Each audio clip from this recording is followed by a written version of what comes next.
अपनी ओर से आप सबकी ओर से परम पूज्य आचार्य बाबा के चरणों नमोस्तु निवेदित करते हुए निवेदन करेंगे अपनी ओम नमः सिद्धेभ्यः। ओम नमः सिद्धेभ्यः। ओम नमः सिद्धेभ्यः। अहिंसा परमो धर्म की। आचार्य गुरुवर श्री कुंद कुंद भगवान की। आचार्य गुरुवर श्री ज्ञान सागर मुनि महाराज की।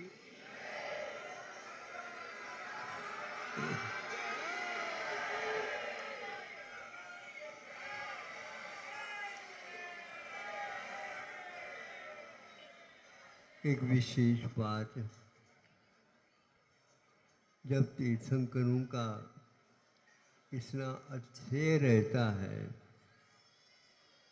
बालक अवस्था में भी दूसरे की शंकाओं का समाधान जिनके देखने मात्र से हो जाती थी, किंतु जब उन्होंने अपने आप को दीक्षित किया तो वे कुछ बोलते रहते तो क्या बाधा थी, किंतु साधना के क्षणों में एक प्रकार से साधना करने वाला संकल्प पूर्वक, बुद्धि पूर्वक, उत्साह के साथ लेता है, किंतु फिर भी मनोवचन काय की चेष्टाओं में बारीकी के साथ कमियां रहती हैं। उनके संशोधन हेतु वह जब तक छद्मस्त अवस्था यानी केवल ज्ञान जब तक नहीं होता तब तक बोलते नहीं। इसके लिए उदाहरण है, बोलने में स्खलन संभव है छद्मस्त होने के कारण। उसमें शुभ के स्थान पर अशुभ भी हो सकता है। अशुभ ही हमेशा हो ऐसा कहीं भी नहीं होता, किंतु शुभ में स्खलन होता है, अशुभ में स्खलन नहीं होता। इसलिए उन्होंने दृढ़तापूर्वक निर्दोष रूप से छद्मस्त अवस्था में नहीं बोलने का मौन व्रत रखा है।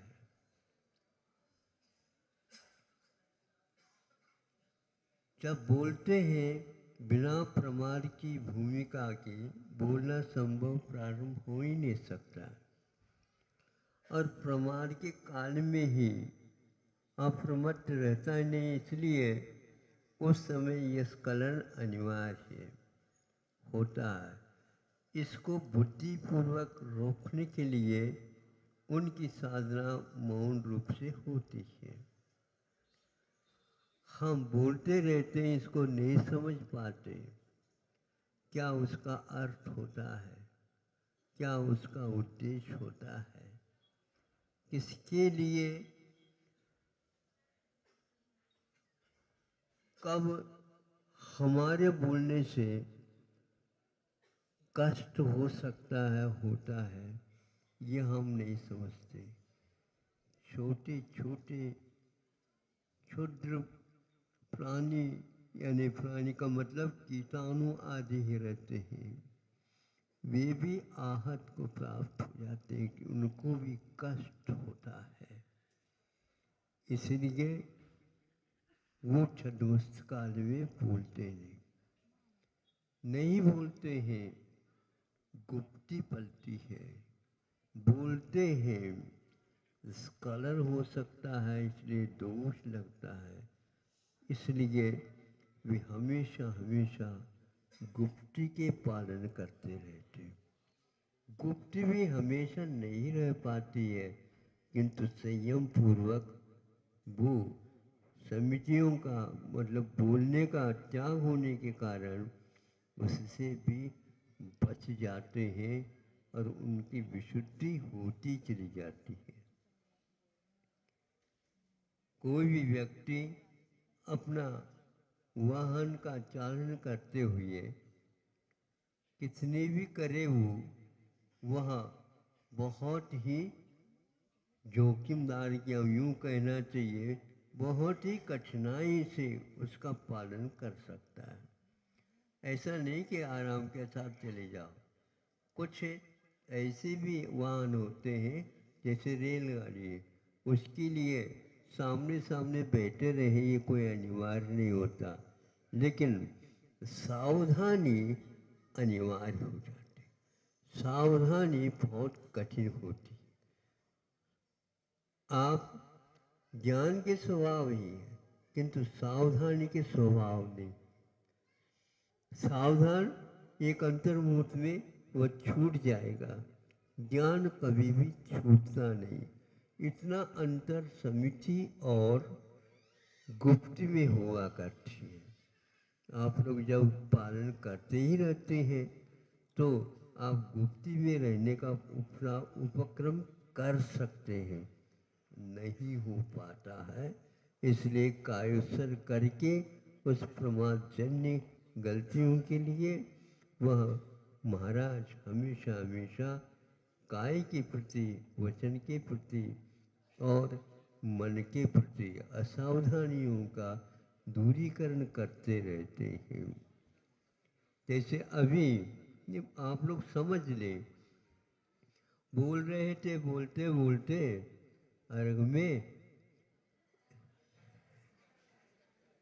सुनने में आया, हमें आ गया तो आप लोगों को भी आ सकता है, इसलिए हम कह रहे हैं। तो उन्होंने काम मान निभाना है, हाँ, चौथे में तो उसके लिए उसके स्थान पर दीप की ओर चले गए या और उत्क्रम हो गया। अब सावधान नहीं थे, इसलिए वो क्रम टूट गया, और समिति में थे इसलिए पुनः वह कामवान के लिए आ गए हैं। तो इतना होता है, नहीं चाहते हुए भी ऐसे शब्दावली निकलती है। ये प्रवाद का और एक प्रकार से असावधानी का द्योतक है। गुप्ती में सावधानी और समिति में सामान्य रूप से अप्रमत्ता का द्योतक है। तीर्थंकर कहते हैं हमें इस प्रकार बोलना आवश्यक नहीं। किसी को भी उन्होंने उपदेश नहीं दिया, लेकिन हम लोगों के लिए उपदेश देने के लिए कहा है। अब हम समझ में नहीं आता, स्वयं तो उपदेश देना बंद कर दे छद्मस्त अवस्था में, तो हम लोगों के लिए धर्मोपदेश रखा है, क्योंकि उनका ये कर्तव्य था। श्रावक सामान्य रूप से इन लोगों के संपर्क में रहेंगे तो अवश्य लाभान्वित होंगे, और उनसे ये भी कुछ लाभान्वित होंगे। मोक्ष मार्ग इस प्रकार श्रावक और श्रमण इन दोनों के बीच में संबंध रखता हुआ, जैसे बैलगाड़ियों दो चाक से चलते हैं वैसे चलता है, ऐसे आगम में कहा गया है। इसलिए आप लोगों को भी सावधानी रखना चाहिए, और श्रमण लोग साधु संत भी रखते हैं, रखना चाहिए। फिर भी यह स्खलन हो ही जाता है। कोई भी व्यक्ति सत्य का ही एकमात्र उपयोग रखता हो, नहीं हो सकता। 12वें गुण स्थान तक इसका अध्वान स्थान स्थिति बताई है, तो 12वें गुण स्थान भी बहुत दूर है। तीर्थंकर लोग भी इसका पालन करते रहे, तब कहीं जाकर के उनको सफलता मिले। सावधानी और ज्ञानी, इसमें बहुत अंतर है। एक उदाहरण देकर के समाप्त करता हूँ। आप लोग जब स्वाध्याय होता है तो ग्रंथराज को ले आते हैं, सिर पर रख करके, और वो ले आता है वहाँ से, तो सभी जनता बैठी है तो सावधान कह देता है। सावधान कह देता है तो एकदम सब लोग उठ जाते हैं और उसको नमस्कार करते हैं। बैठे थे, शांत थे, बोल नहीं रहे थे, लेकिन सावधान करने का अर्थ है मन वचन काय की चेष्टा को रोक करके केवल सरस्वती के प्रति अपना बहुमान अभिव्यक्त करते हैं। इस प्रकार आप लोग बार बार पुरुषार्थ करिए, तब कहीं जा कर के अपने उपयोग या मनोवचन काय की चेष्टा को शुभ रूप दे सकते हैं। अन्यथा मोक्ष मार्ग ऐसे असावधानी के साथ इधर खा भी पी भी रहे हैं, आत्मा शुद्ध है, ये सब मालूम है। अहिंसा परमो धर्म की